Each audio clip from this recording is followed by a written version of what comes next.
Today, I have a challenge for you. I'm going to apply some crazy effects using 10 different nodes in DaVinci Resolve Fusion. Let's have some fun and see how many of these different nodes you can identify. In my animations, I tend to use the same nodes over and over again, and it gets a little bit old. I love trying new things, so I wanted to experiment with some nodes that I don't really use quite as much to see how they work and to see if there's some interesting things I can do with them. Hopefully this will spark some ideas for you as well. Here's the fun part. We're going to keep score.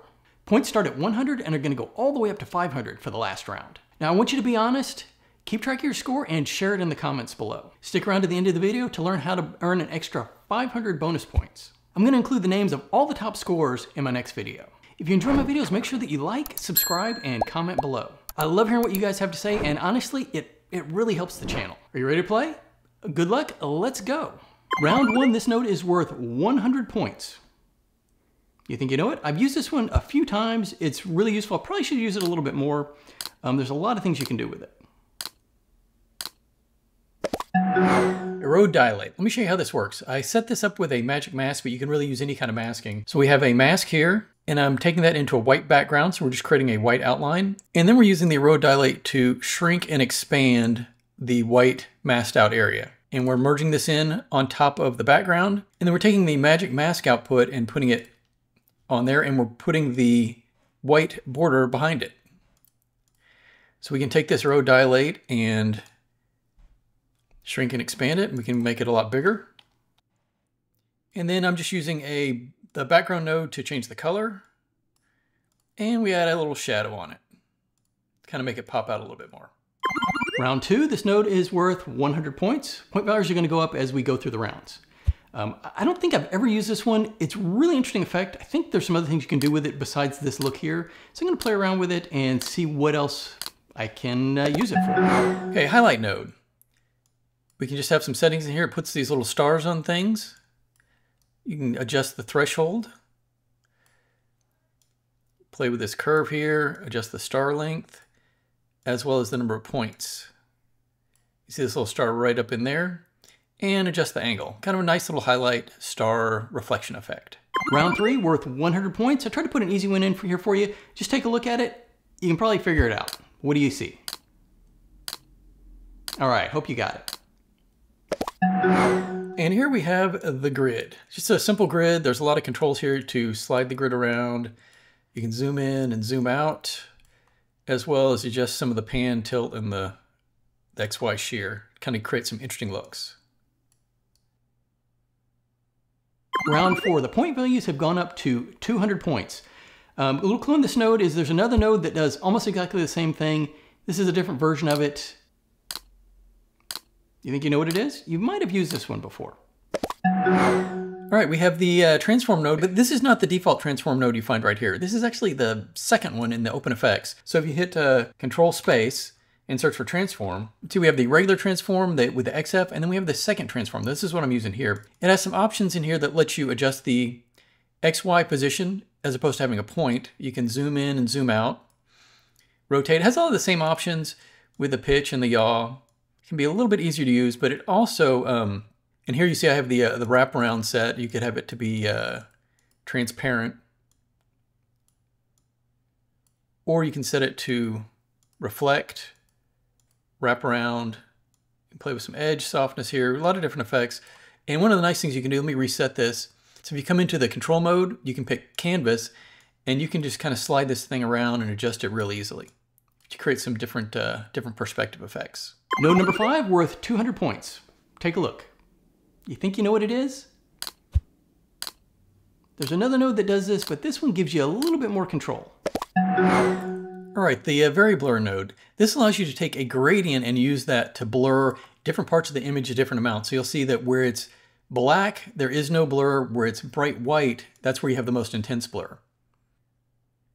So it gives you a little bit more control over where your image is going to be blurred. Right now, I just have this gradient that's right here. We have a background gradient going into the Vari-Blur, and that determines where the blur is going to happen. So if we move this out and put most of the image white, it's going to be a lot blurred, and we can pull it and make it mostly black, and you only have part of the image blurred. It gives you more blur control. Round six, 200 point node. This one's a lot of fun. I think there's a lot I'm going to be able to do this. I'm going to really dive in and see what I can do with it. It's kind of tricky. the first thing you think of, it may not be that. All right, I like this one a lot. This is the hotspot node. Hotspot. And when you first start, you just kind of get this white area here, but there's some different things you can do with it. You can adjust the size, strength, aspect ratio. When you go into these other modes here, where you got this light 1, light 2, and light 3, they have these extra elements in, and you can control those. We can set the color on them and adjust the type. So you can kind of make them circles, squares. There's a little bit of geometry there. You can turn them into some stars.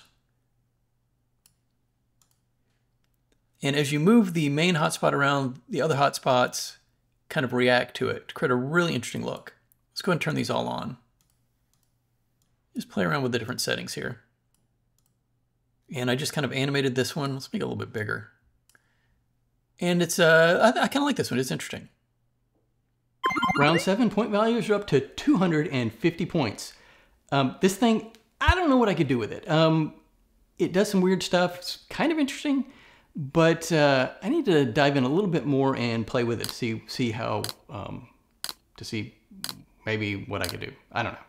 All right, vector distortion. I'm not sure I fully understand this. I really want to play around with it a little bit more. What you get is you can put this fast noise in, which gives you a black and white pattern. And as we adjust the pattern, that's going to adjust where the vector distortion does its job. And then we can go into the vector distortion and we can adjust the scale. And there's a few other things we got to glow. We need to dig a little deeper into this one.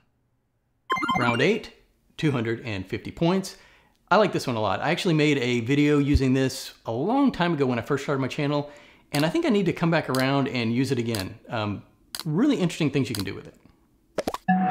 The plasma node here. There's a lot of different options with this. You just kind of got to play around with it to get some different looks. You can kind of move it around, change some of the scaling. And then in the color tab, there's this option for phase, and this is what's going to cycle between the different colors. And you can actually cycle each of the colors independently.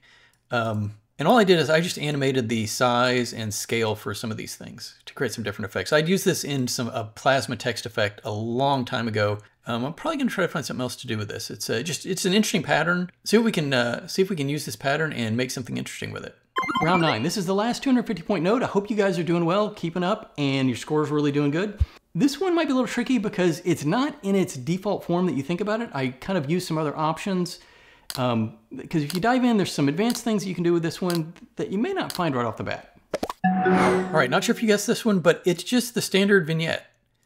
You can adjust the softness, the size, all these different things here. And what I did is I changed the color. For the first thing, I was trying to throw you guys off a little bit, change the color a bit, and then there's this operating mode. So you can choose advanced, and once you do that, it gives you a lot more options as far as how you want it to be blended, the transparency, and then you can change the shape. And you can use triangle, diamond. I set it up for a diamond, and we'll see if we bring on the softness. You see that diamond there? And we'll just do normal. Just can kind of see what's doing. And then I just adjusted the size and changed the center position. So there's just some different things that you can do with the vignette. Last node, this is the big one. This is a 500 point node, node number 10. This one's kind of fun. I've done some videos with this node before, but probably could do a lot more with it. What do you think? It's kind of interesting, isn't it? And last 500 points, grid warp. Did you get this one? Basically, you set this. You put your media into the grid warp, and then you can take it and bend your image around and get it to distort in some really interesting ways. You kind of have a little bit more control. And what I did is I set the grid up, I right-clicked, and then I just said perturb. And what that does is it takes each of these points and kind of does a perturb on it and shifts everything around and kind of creates some really interesting distortion effects. You can go into the modifiers and really go crazy with it. Okay, how did you do? Did you learn anything new? How do you get your 500 bonus points? Well, first, make sure you like the video. Comment below with your score. For an additional 300 bonus points, there's an effect that I used that went from this view into the Fusion view. I used this for all 10 of the different nodes. Can you name that node? Include it in the comments below. For an additional 200 points, you look at my thumbnail, there's a body. That's not me. Put my face on it. It's the body of a game show host. Can you name the game show and the game show host that goes with that body? The image is right here. 200 bonus points if you can name it. I'm going to put all the names of the top scores in my next video. So good luck. Thanks so much. I'll talk to you soon. Got a lot of great stuff coming up very soon, I promise.